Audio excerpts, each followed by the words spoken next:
Praise the lord. సర్వోన్నతుడైన యేసుక్రీస్తు వారి నామంలో ప్రతి ఒక్కరికి వందనాలు తెలియచేసుకొంచున్నాను. దేవుడు ఇశ్రాయేలీలకే దేవుడా? ఇశ్రాయేలు వారి మీదే దేవునికి అపారమైన ప్రేమ అనే ప్రశ్న చాలామందికి ఉంది.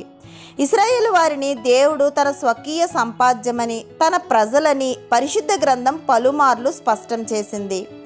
మరి మిగిలిన వారి మాట ఏమిటి? మిగిలిన వారి మీద దేవునికి ప్రేమ లేదా అన్న విషయాన్ని గురించి ఈ వీడియోలో తెలుసుకుందాం.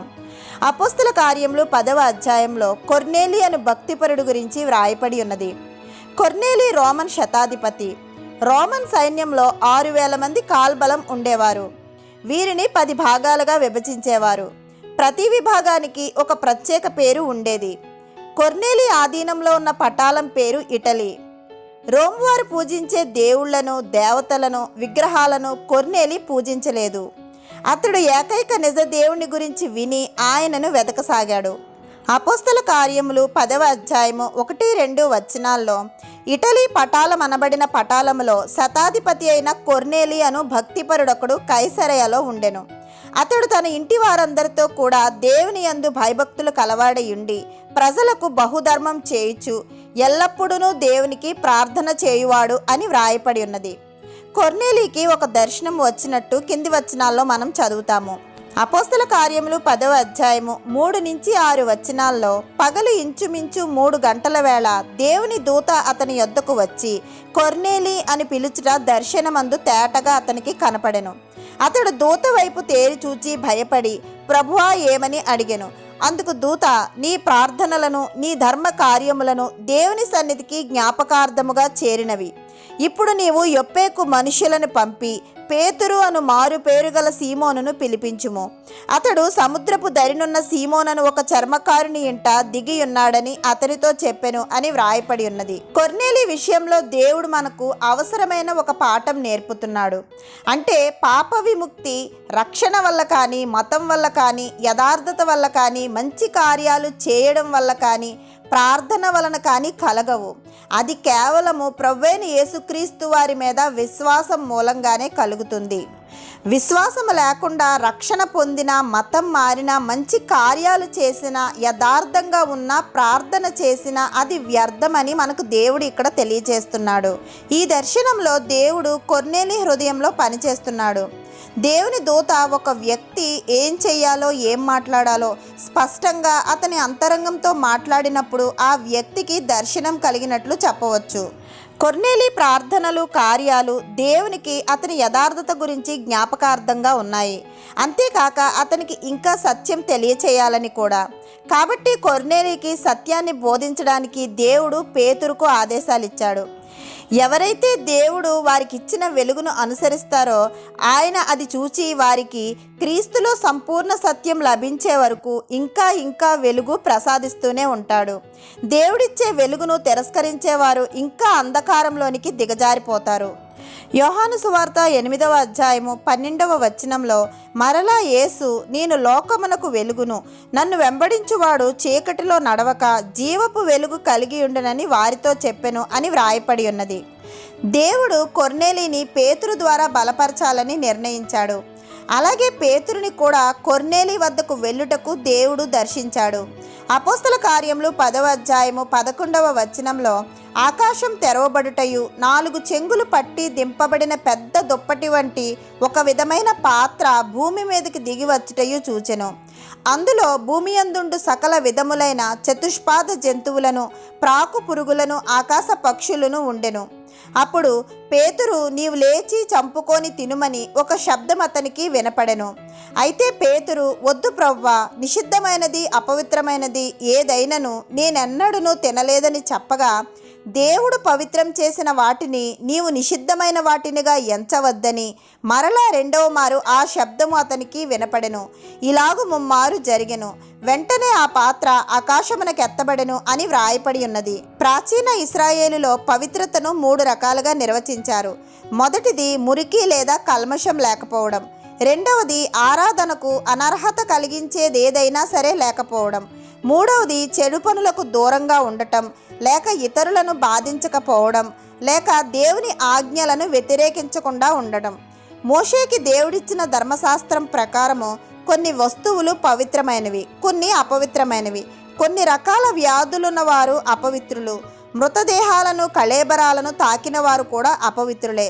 కొన్ని రకాల చేపలను జలచరాలను తినడం అపవిత్రత కలిగిస్తుంది. ప్రజలు అపవిత్రులు కాకుండా ఏ వాటికి దూరంగా ఉండాలో ధర్మశాస్త్రం తెలియచేస్తుంది.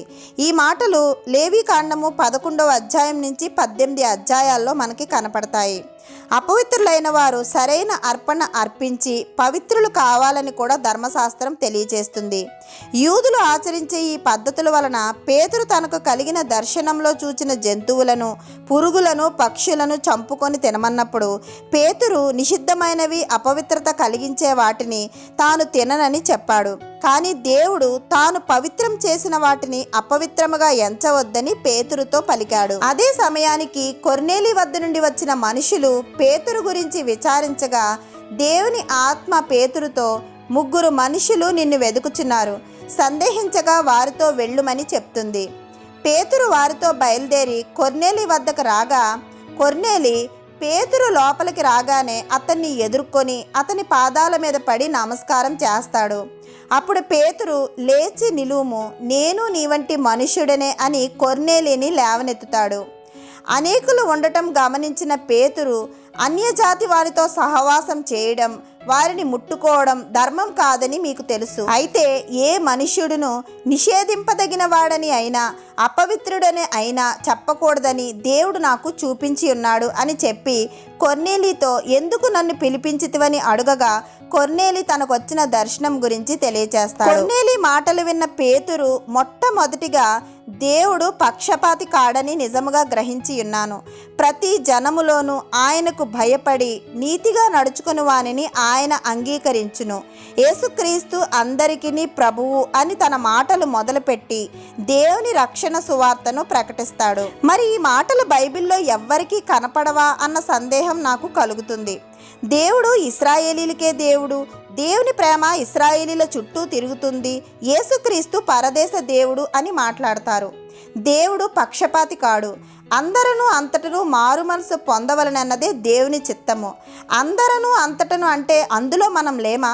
రక్షణ సువార్తని ప్రకటించే వారిని బట్టి, వారి క్రియలను బట్టి, వారి జీవితాలను బట్టి మనం ఎలా దేవుణ్ణి అంచనా వేసి నిర్ధారణకు రాగలం? లోకాన్ని బట్టి లోకాన్ని సృష్టించిన దేవుణ్ణి నిందిస్తున్నాం మనం. లోకాన్ని సృష్టించిన దేవుడు లోకాన్ని ప్రేమించి ఆయనే లోకం కోసం ప్రాణత్యాగం చేశారు. అన్యుడైన కొర్నేలి యథార్థతను బట్టి దేవుని సత్య సువార్త అతని వద్దకు పంపబడింది. పేతురు సత్య సువార్త ప్రకటించుచుండగా పరిశుద్ధాత్మ వరము అన్యజనుల మీద సైతం కుమ్మరింపబడింది అని లేఖన భాగాల్లో వ్రాయపడి ఉన్నది. యాకోబు పత్రిక 4వ అధ్యాయము 8వ వచనం ప్రకారము మనము దేవుని వైపునకు ఒక అడుగు వేస్తే దేవుడు మన దగ్గరికి వస్తాడు. నీవు నేను రక్షింపబడడానికి మతం మార్చుకోవాల్సిన అవసరం లేదని ఈ సందర్భం మనకి తెలియచేస్తుంది. సిలువలో రక్షించబడిన దొంగ ఎక్కడ మతం మార్చుకున్నాడు? తన కొన ఊపిరిలో మరణపు అంచులో యేసుక్రీస్తు వారిని యథార్థంగా విశ్వసించాడు. దేవుని వైపునకు ఒక అడుగు వేశాడు. తాను రక్షింపబడ్డాడు. లోకంలోని పద్ధతులను ఆచారాలను పాటిస్తూ పైకి దేవుని బిడ్డలుగా ఉన్న ప్రతి ఒక్కరిని బట్టి దేవుని నామానికి అవమానమే. క్రీస్తు వారిలో ఏ పాపము లేకపోయినా మన అతిక్రమ క్రియలను బట్టి ఆయన సిలువ వేయబడ్డారు. ఇదే కదా ఆయన సజీవ సాక్ష్యము, సిలువ సాక్ష్యము. మరి ఈనాడు కూడా మన క్రియలను బట్టే దేవుని నామాన్ని అనేకులు దూషిస్తున్నారు. మాటల ద్వారా దేవునికి మనం దగ్గర అవ్వలేము. క్రియల ద్వారా మాత్రమే దేవునికి మనం దగ్గర అవ్వాలి. క్రియల ద్వారా దేవుని నామాన్ని మనం ప్రకటించాలి. ఈ రోజుల్లో చెప్పే మాటలు ఒకలాగా, క్రియలు ఒకలాగా ఉన్నాయి.